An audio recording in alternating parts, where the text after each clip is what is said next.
So I always wanted to be happy, and I thought that being happy was the goal in life. I want to share a childhood memory with you guys. So as a little boy, and I'm looking at the group I'm speaking with, I think you'll be able to relate to this message. As a boy, Friday nights were the absolute pinnacle of my week. Friday nights at around 6 or 7, the Dukes of Hazzard would come on. Okay? We got some Hazzard fans. So all week long, I'd be anticipating Friday night because I'd spend my allowance, I'd get my 50-cent pop, get my 50-cent bag of chips, which consumed my entire allowance. My mom's here. How come I didn't get more than $1? So I'd consume my whole allowance on my pop and chip, and I'd set it out on the coffee table, and it was ready. Like, I couldn't cork that pop until I heard the theme song of the Dukes of Hazzard come on. But then when that came on, it was game on. I was on my chips and pop, and before Luke and Bo could get in a car chase with Roscoe Pico Train, I'd probably had most of my chips and pops gone. But in that moment, I was happy. I remember being intensely happy in that moment. Now, the little Nedling that was so enthralled with the Dukes of Hazzard, what that little guy didn't know was that in those moments, while I was watching that, I was actually at peace. And I didn't know that. I thought I was just happy. So I think peace is something that we fall into many, many, many times in our life.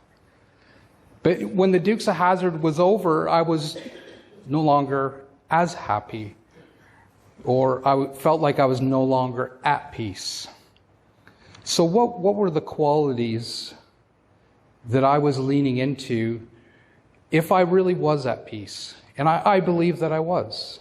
I believe that I was at total peace when I was watching, Boss Hogg Boss Hogg getting his kermuffins and not being able to capture Luke and Bo and all the shenanigans that would take place. So in those moments when I was watching that show, I was at peace because I was present. There was a great sense of me that disappeared in that moment. That moment that the Dukes of Hazzard theme song came on, I disappeared. I left the room. There was no sense of me. I didn't worry about if I was overweight. I didn't have any sense of what was going to come tomorrow. I wasn't worried about what anybody said to me at school that day. Now, I know little Ned didn't have the problems that, the adult version may have, but I think the same thing applies to us entering into peace in our lives. And I think there was so much that we can just absorb out of just that little bit. How being present, really being present with your life. Life is happening from one moment to the next, and we can't experience it outside of this moment. We think we can in the mind, but we're not. We're actually just leaving this moment to move into a different space in ourselves. So this is a tool that we have to spring into a place of peace. Another aspect of what was happening is I was desireless. And again, this is something that when we move it deeply into our desires, we've moved into our mind and out of the presence of this moment. So that itself is a clue. To be at peace is to start removing some of the desires. Now, desire is a sneaky thing. We could be, having the time of our life, and the mind will interrupt that moment. Say, well, this would be better if this were to happen.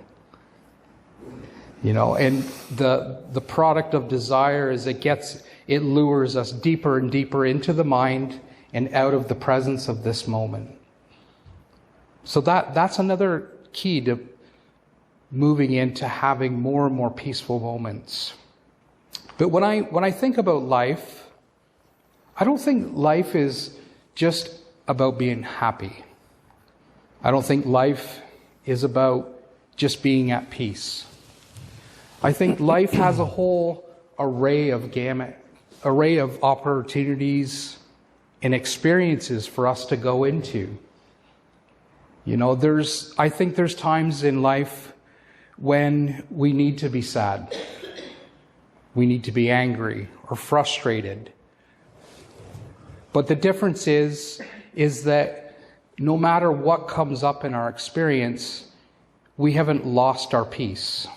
And I think that's a fundamental thing to understand.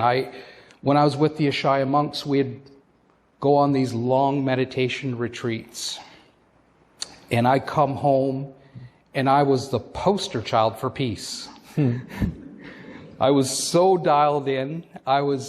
They could have, if you looked up peace on Wikipedia, there'd be a picture of me meditating. And then the first time I got frustrated or angry, and I'm like, oh, I lost it. It's gone. I'm no longer at peace. I was at peace, but it's gone. But I don't think that's natural in life.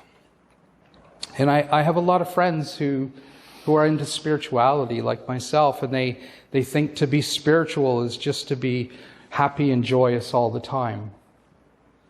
And it's kind of funny because leading up to this talk about joy and peace, I had some experiences where I completely fell out of any joy and peace.